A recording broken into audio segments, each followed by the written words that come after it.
This is a story that tests the limits of faith, forgiveness, and mercy. It did not take place in a grand cathedral. It did not begin with miracles written in gold or visions witnessed by crowds. Instead, it unfolded in one of the last places anyone would expect. Inside the cold walls of a prison hospital, where a dying man whispered one final prayer to the Virgin Mary. The man's name was Anthony Ramirez. He was 41 years old, serving a long sentence behind bars. He was not innocent. He was not a saint. His life had been marked by mistakes, regrets, and years of running from everything holy. But what happened in his final days would leave even the most hardened skeptics questioning whether mercy truly knows no limits. Anthony had lived a childhood where faith was always near. His grandmother, a small but determined woman, never missed Sunday Mass. She kept a worn rosary by her bedside, its beads smoothed from decades of prayers whispered late at night. She would often say, "Our Lady never abandons her children, even the lost ones." As a boy, Anthony had knelt beside her, repeating the Hail Mary, feeling the comfort of her hand resting gently on his shoulder. But life outside those childhood walls was harder. Poverty, temptation, and the lure of the streets pulled him away from the faith that had once seemed so natural. By his teenage years, the rosary had been replaced by cigarettes and gang colors. By his 20s, Anthony had traded Mass for long nights of violence and desperation. The Virgin Mary, once so close through the prayers of his grandmother, became a distant memory buried beneath years of mistakes. And then came prison. Anthony was not sentenced to die by execution, but by something slower, harsher, and inevitable. Years of hard living had ravaged his body. When he collapsed one night in his cell, coughing blood and barely breathing, doctors delivered the final sentence: liver failure. The prognosis was clear. He had weeks to live, perhaps less. The prison hospital was a cold place. White walls, steel bars, and the constant hum of machines created a silence that weighed heavier than chains. The other inmates avoided it, whispering that those who entered rarely came out alive.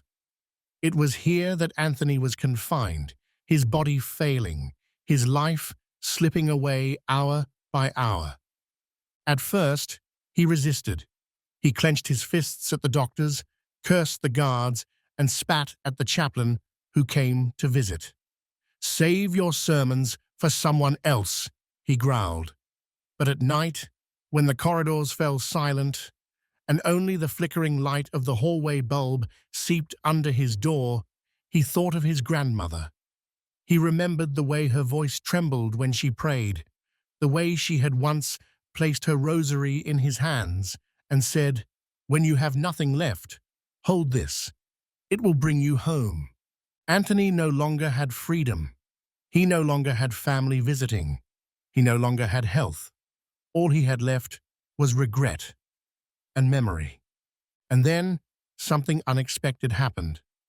One evening, as he lay staring at the ceiling, the prison chaplain returned.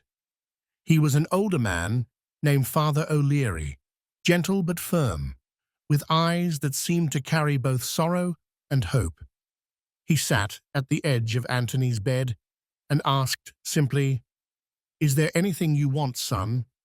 Anything left undone before your time comes?" Anthony turned his head, his face pale and hollow. For a long moment he said nothing. Then, almost in a whisper, he replied, "I don't want a last meal. I don't want freedom. I don't even want forgiveness, because I don't deserve it." His voice cracked as he continued, "I only want to see her. Just once before I die. I want to see the Virgin my grandmother prayed to. That's all." The chaplain's breath caught. He had heard last requests before: cigarettes, a phone call, even a final meal from a favorite restaurant. But this was different. He placed his hand gently on Anthony's shoulder and said, "Keep praying, Anthony. You may find that Mary has not forgotten you." From that night onward, something began to shift. Anthony clutched a rosary the chaplain gave him, though his hands trembled too much to finish every prayer. He whispered Hail Marys under his breath until he fell asleep. He traced the beads when pain racked his body, as if each touch brought him closer to the faith he had long abandoned. The guards noticed the change too. The man who had once been bitter and violent now spent his hours in silence, sometimes smiling faintly as though remembering a voice long forgotten. Some mocked him, others shook their heads, but even the most hardened guard admitted there was something different in his eyes. The days grew shorter. His body weakened. The nurses whispered that he might not make it through the week. And yet, Anthony seemed more at peace than ever before. Still, deep inside, one question haunted him. Would Mary truly come? Or would his last wish die with him unanswered, as punishment for a life wasted?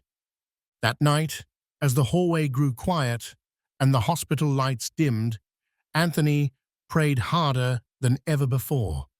With tears streaming down his face, he whispered the words his grandmother had taught him.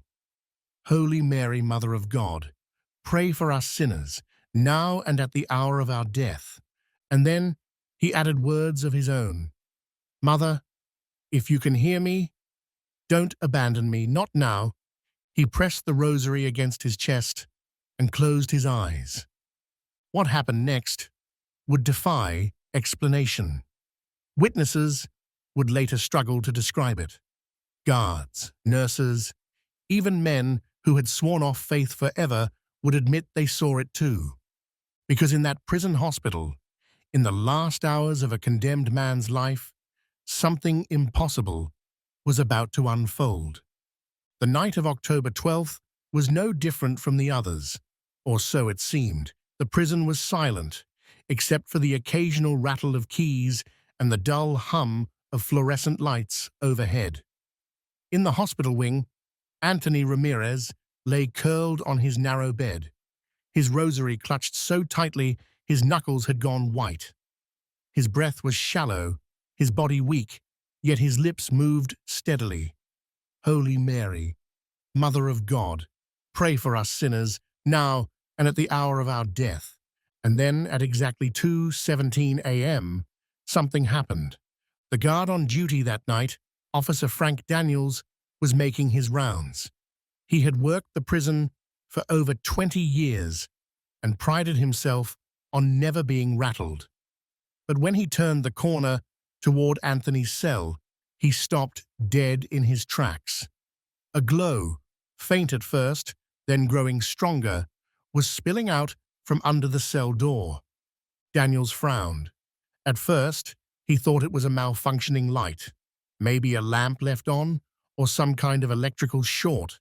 But the hospital wing had no such lamps, and the light was unlike anything he had ever seen. It wasn't harsh or fluorescent. It was warm, golden, almost alive. His heart pounding, Daniels unlocked the door and stepped inside. What he saw froze him where he stood. Above Anthony's bed, suspended against the sterile white wall, appeared a figure clothed in white and blue. Her veil flowed, as though moved by a wind that wasn't there. Her eyes shone with compassion, and from her presence radiated a light so pure that even the cold steel bars seemed to shimmer. The Virgin Mary. Anthony's frail body trembled. Tears streamed down his cheeks as he whispered, "She's here. She's really here." He pressed the rosary to his chest, unable to look away. Daniels dropped his flashlight. It clattered loudly to the floor, but he hardly noticed. His knees buckled as he grabbed the edge of the cell bars for support. "Mother of God," he muttered under his breath. He had been raised Catholic, but hadn't prayed in decades. And yet, in that moment, the faith he thought he'd buried came rushing back. It wasn't just light. There was a scent in the room, the unmistakable fragrance of roses, strong yet gentle, filling the air, though no flowers had ever entered that sterile hospital wing. Anthony reached out with trembling hands. Though he could not touch her, he felt warmth wash over him, a peace that calmed every fear, every regret. For the first time in years, he smiled. The commotion drew others. Nurse Linda Hayes, who had been charting notes at her desk, rushed into the cell and gasped. Her clipboard fell from her hands. Later, she would testify that she saw the figure clearly, and that in those moments, the pain lines etched across Anthony's face seemed to vanish. Another guard, skeptical by nature, came storming down the hallway when he heard Daniel's shout. He had never been religious, never entertained talk of miracles, but when he stepped into the room and saw the glow, his jaw fell open. This isn't possible," he whispered. And yet there it was, before his eyes. Soon, the hallway filled. More guards, more nurses, even inmates pressed against the bars of their cells, craning to see the impossible light. Some cursed under their breath. Others fell to their knees, gripping the metal rails, whispering prayers through trembling lips. One inmate, known for his violent temper, began sobbing uncontrollably. "She's looking at me," he cried. "She's forgiving me." For nearly 10 minutes, the apparition remained. Witnesses swore that her lips moved, though only Anthony heard the words. "I have never abandoned you," she told him softly. "Even in the darkness, I was here. And now I am with you in your final hours." Anthony wept harder than he ever had in his life. "Mother," he whispered, "thank you. Thank you for not forgetting me." And just as suddenly as it appeared, the vision began to fade. The glow dimmed, the scent of roses thinned, and the Virgin's figure dissolved gently into the shadows of the room. Silence followed, a silence so heavy it felt sacred. No one spoke, no one moved. It was as though the air itself held its breath. Then, slowly, the whispers began.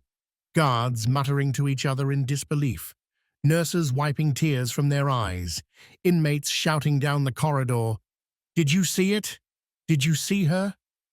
For days afterward, the prison buzzed with the story. Some dismissed it as hysteria, a trick of the light, or a dream brought on by pain. But others, especially those who had been in that room, knew better. They had smelled the roses. They had felt the warmth. They had seen her. And it wasn't just Anthony who changed. Officer Daniels, once indifferent to faith, began carrying a rosary in his pocket. Nurse Hayes, who had stopped going to church years ago, returned the following Sunday with tears in her eyes. Even among the prisoners, hardened men began praying aloud in the halls, some for the first time in decades. But what happened next would transform not only Anthony's final hours, but the faith of everyone inside those walls. Anthony Ramirez did not live long after the vision.